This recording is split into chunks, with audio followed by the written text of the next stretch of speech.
عزیز طلباء و ناظرین کرام، السلام علیکم ورحمۃ اللہ وبرکاتہ۔ امید کرتے ہیں کہ آپ سب بخیر و عافیت ہوں گے۔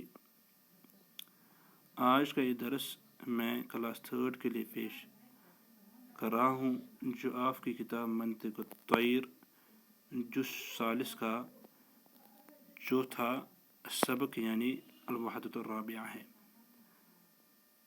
اس سے پہلے وحدات میں آپ چند قریب المخارج حروف کا مخرج اور ان کے تحت جو اسماء آئے تھے وہ آپ پڑھ چکے ہیں۔ آج جن قریب المخارج حروف کا مخرج ہمیں پڑھنا ہے وہ آپ سکرین پر دیکھ رہے ہیں، وہ ہیں سین، صاد اور زا۔ آپ جانتے ہیں، آپ کے علم میں یہ ہوگا کہ مخرج کسے کہتے ہیں۔ مخرج کہتے ہیں نکلنے کی جگہ کو، لہذا تجوید کے مطابق جس جگہ سے جو حرف ادا ہوتا ہے اس جگہ کو اس حرف کا مخرج کہتے ہیں۔ یعنی جو چیز جہاں سے نکلے وہ اس چیز کا مخرج کہلاتا ہے۔ تو منہ کی جس جگہ سے جو حرف ادا ہوتا ہے اس کو اس حرف کا مخرج کہتے ہیں۔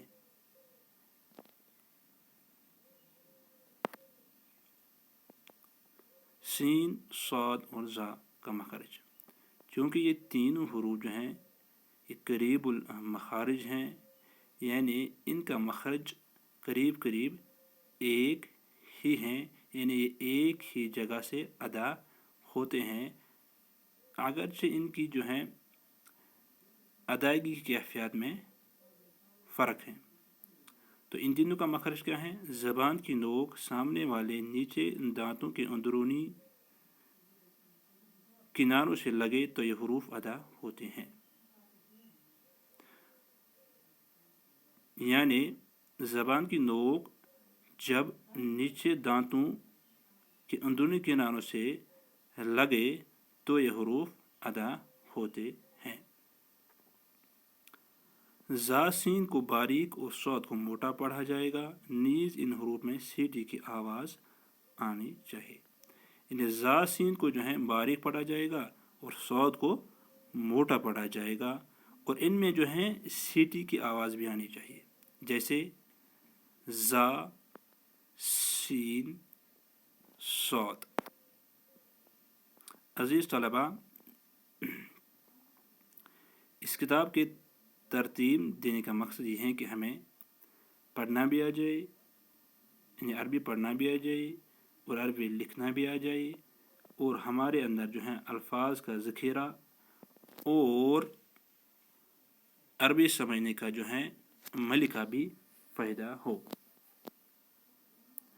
اس صورت میں آپ دیکھ رہے ہیں کہ سین کو 3 مختلف صورتوں میں استعمال کیا گیا ہے۔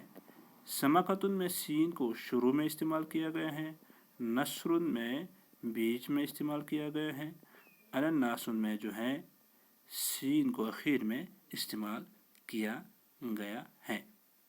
یعنی سماقتن میں سین کو شروع میں لایا گیا ہے، نثر میں سین کو بیچ میں لایا گیا ہے، اور الناس میں سین کو اخیر میں لایا گیا ہے۔ تو ان کا ترجمہ ہے، سماقتن کہتے ہیں مچھلی کو، نثر گدھ، الناس کہتے ہیں انناس کو، اور جس کو انگلش میں کہتے ہیں پائن ایپل۔ عزیز طلباء، جیسا کہ آپ جانتے ہیں کہ عربی میں حرکات 3 ہیں، وہ ہیں زبر، زیر اور پیش، اور ان کی 2 قسمیں ہیں، حرکات قصیرہ اور حرکات طویلہ۔ حرکات قصیرہ کہتے ہیں زبر، زیر اور پیش کو، جیسے فا زبر فا، فا زیر فی، فا پیش فو۔ حرکات طویلہ الف، واو اور یا کو، جو کہ زبر زیر پیش کو کھینچ کر پڑھنے سے پیدا ہوتے ہیں، جیسے فا الف زبر فا، فا یا زیر فی، فا واپش فو۔ اس صورت میں آپ حرکات قصیرہ کا استعمال دیکھ رہے ہیں، جیسے سریر میں سین پر زبر ہیں، سن میں سین پر زیر ہیں، اور سور میں سین پر پیش ہیں۔ سریر کہتے ہیں میز کو، سن کہتے ہیں دانت کو، سور کہتے ہیں دیوار کو۔ یہاں پر آپ حرکات طویلہ کا استعمال دیکھ رہے ہیں۔ ساقن میں سین الف زبر سا، کرسی میں سین یا زیر سی، سوکن میں سین واپش سو۔ ساکن کہتے ہیں پنڈلی کو، کرسی کہتے ہیں کرسی کو، سوکن کہتے ہیں بازار کو۔ عزیز طلبہ، چونکہ اس کتاب کو ترتیب دینے کا مقصد یہ ہے کہ ہمیں قرآن فہمی آ جائے، ہمارے اندر قرآن سمجھنے کا سلیقہ پیدا ہو، ہمیں قرآن سمجھنے میں آسانی پیدا ہو۔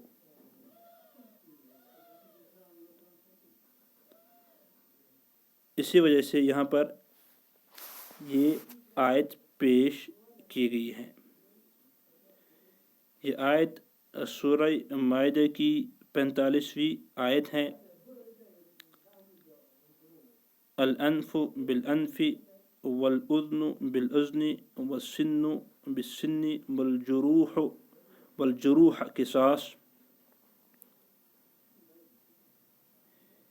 یہ آیت قصاص کے لیے نازل ہوئی ہے۔ تو اس آیت کا ترجمہ یہ ہے، الانف بالانف یعنی ناک کے بدلے ناک، یعنی ناک کے بدلے ناک کاٹی جائے گی۔ الاذن بالاذن کان کے بدلے کان، یعنی کان کے بدلے کان کاٹا جائے گا۔ السن بالسن دانت کے بدلے دانت، یعنی دانت کے بدلے دانت توڑا جائے گا۔ والجروح قصاص اور زخم کے بدلے زخم دیا جائے گا۔ امید کرتے ہیں کہ آپ کو آج کا یہ سبق سمجھ میں آیا ہوگا۔ مع السلامہ۔